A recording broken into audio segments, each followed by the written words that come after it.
आज पूरी दुनिया में जितने लोग हैं उनमें से हर तीसरा इंसान या तो इंडिया से है या चाइना से। क्या ये बस एक इत्तेफाक है? बिल्कुल नहीं। इसका जवाब छुपा है ज्योग्राफी, हिस्ट्री और कुछ शॉकिंग फैक्ट्स में। इंडिया और चाइना मिलकर दुनिया की 20% जमीन पर बसते हैं जो खेती के लिए सबसे उपयुक्त है, और वही दो देश मिलकर दुनिया का 50% चावल और 30% गेहूं उगाते हैं। ये दोनों देश ट्रॉपिक ऑफ कैंसर के बिल्कुल पास हैं, एक ऐसी लोकेशन जहां पर ह्यूमन लाइफ को मिलते हैं सबसे अनुकूल परिस्थितियां, ना ज्यादा ठंड ना ज्यादा गर्मी, और भरपूर पानी और मिट्टी।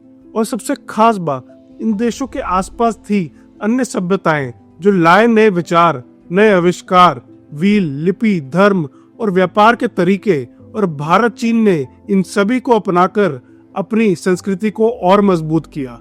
और जब दुनिया भरी हुई थी जंगलों, रेगिस्तानों और बीमारियों से, इंडिया और चाइना ज्यादा बचे रहे। यही वजह है कि जब दुनिया टूट रही थी ये दोनों ग्रो कर रहे थे। बट वेट, सबसे पहले एक भ्रम का पोस्टमार्टम कर ले।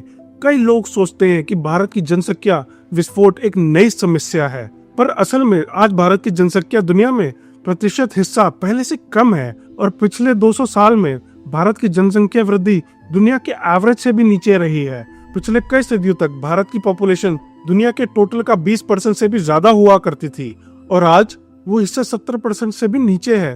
तो ये जो आप आज देख रहे हैं ये एक न्यू प्रॉब्लम नहीं बल्कि एक एंशिएंट पैटर्न का कंटिन्यूएशन है।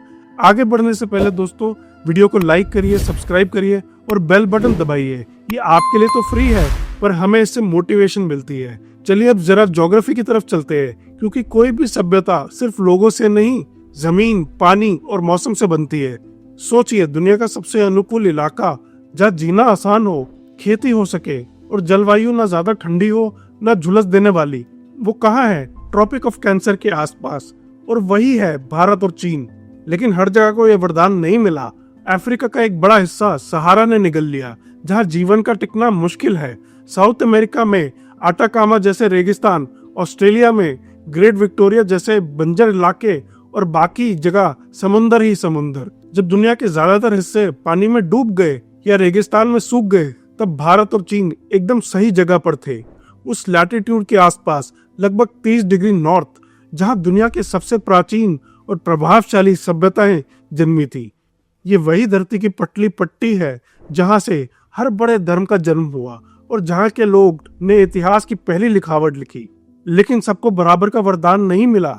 ईरान में सभ्यता थी लेकिन बड़ी नदियों का अभाव, और इजराइल को देखें तो छोटी भूमि है, बार बार बाहरी आक्रमण भी सहना पड़ा। इजिप्ट सिर्फ नाइल के किनारे सीमित, इराक भी टाइग्रिस और यूफ्रेटिस के पड़े बंजर, और अरब प्रायद्वीप ज्यादातर रेगिस्तान जहाँ जीवन चलाना ही एक चुनौती है। और तब दो देश, इसके उल्टा विपरीत, भारत और चाइना बैठे थे महानदियों के किनारे। सिंधु, गंगा, ब्रह्मपुत्र, होंगे, यांगजे, इन नदियों ने सिर्फ पानी नहीं दिया वो सार जो जमीन को बनाता है उपजाऊ, जीवन को बनाता है संभव। ये बनी जीवन की नदियां खेती, व्यापार और संस्कृति के लिए एक जीवन लाइफलाइन। सोचिए, दुनिया भर में सिर्फ 26 बड़े नदी घाटियां का अस्तित्व है, उनमें से सिर्फ 16 जीवन के लिए उपयुक्त, और इनमें से सिर्फ 4 इंडिया और चाइना में हैं। बाकी या तो घने वनों में छुपे हुए हैं या मिसिसिपी, मुर्रे, डार्लिंग जैसे जो अलग और अलगाव में रहे, बड़े सभ्यता का आधार नहीं बन सके। बचे गए नाइल, डानूबे, यूफ्रेट्स, जम्बेजी कुछ प्राचीन सभ्यताओं के गढ़, लेकिन भारत और चीन जैसे भरपूर और स्थिर नदी घाटी मिलना रेयर था।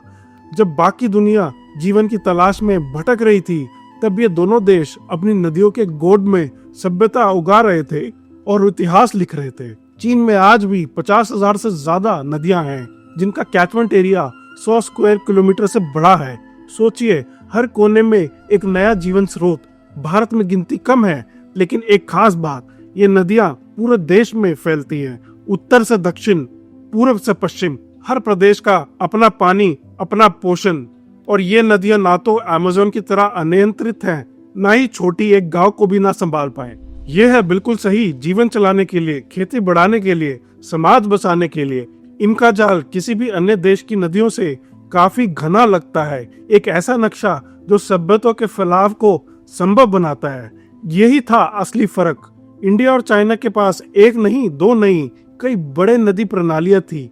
हर नदी अपने साथ लाई एक नई जीवन की संभावना। जहां बाकी देश एक नदी पर टिके थे, वहां इन दोनों देशों के पास थी एक प्राकृतिक विकल्प, जैसे नेचर ने उन्हें एक बैकअप सिस्टम दे रखा हो। अब आप सोच रहे होंगे क्या है इसका सबसे बड़ा प्रमाण। जब सिंधु घाटी की सभ्यता कमजोर पड़ी, लोग घबराए नहीं, उन्होंने गंगा के किनारे नए नगर बसा दिए। सभ्यता रुकी नहीं, नई दिशा पकड़ ली। ये थी उनका असली सीक्रेट। एकता में छुपी विविधता, एक देश, कई नदियां, कई सभ्यताएं, लेकिन एक बात सब में साझी थी, जमीन और पानी का संवेदनशील मिलन। और जब जमीन और नदियां इतनी उपयुक्त हो तो एक और चीज अपने आप बढ़ने लगती है, अन्न का उत्पादन। 2005 तक भारत और चीन के पास थी दुनिया की 20% उपजाऊ भूमि, और यही दो देश मिलकर उगाते थे 50% चावल और 30% गेहूं। सोचिए, दो देश, आधी दुनिया का अनाज। और ये तो आज की तस्वीर है। 200 साल पहले जब ब्राजील, ऑस्ट्रेलिया, अमेरिका जैसे देश अभी विकास के शुरुआत चरणों में थे, तब ये अनुपात और भी ज्यादा था।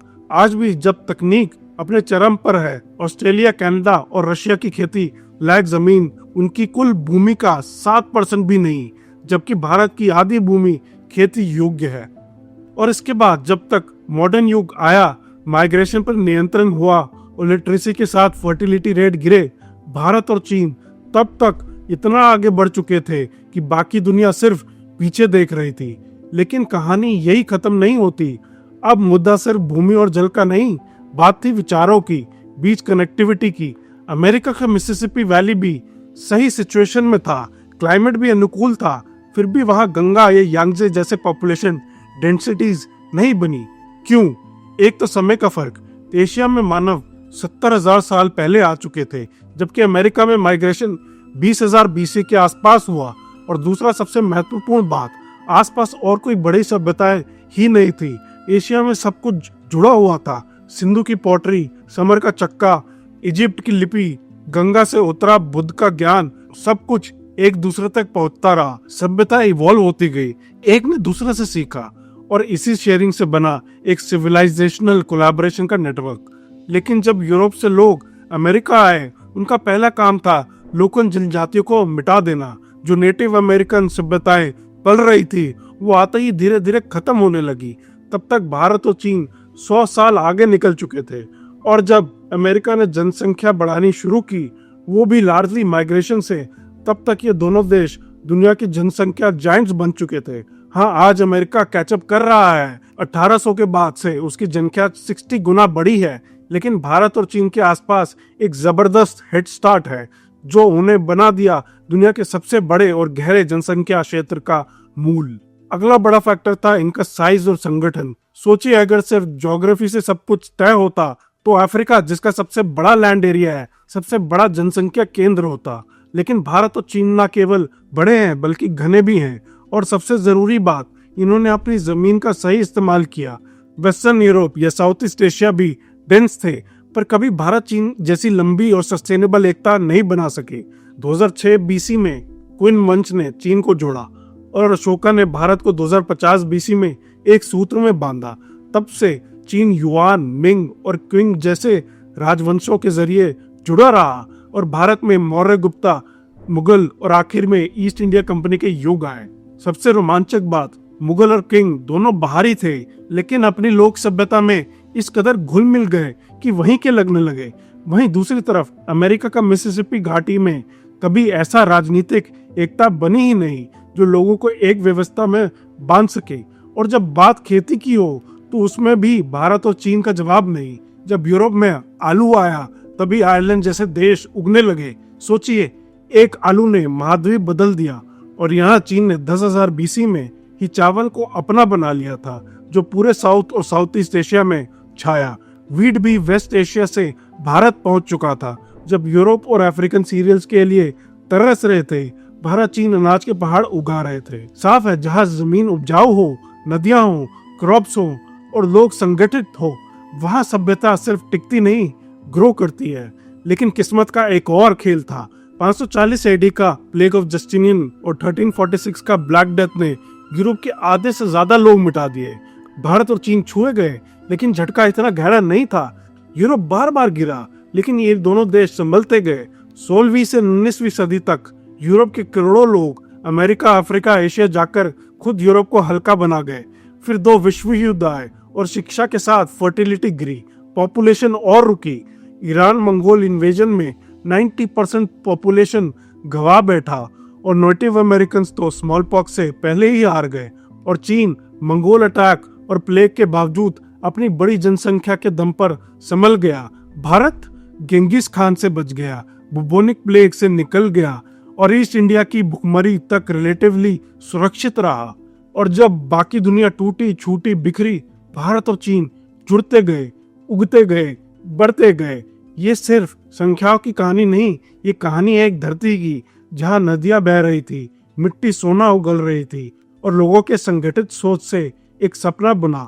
विचार, व्यापार और विकास सब साथ चले। इसलिए जब आज हम कहते हैं दुनिया की 40% पॉपुलेशन सिर्फ 2 देशों में कैसे है, तो जवाब एक लाइन में मिलता है। वो छुपा होता है हजारों सालों के इतिहास, प्राकृतिक और मानव संगठन की गहराइयों में।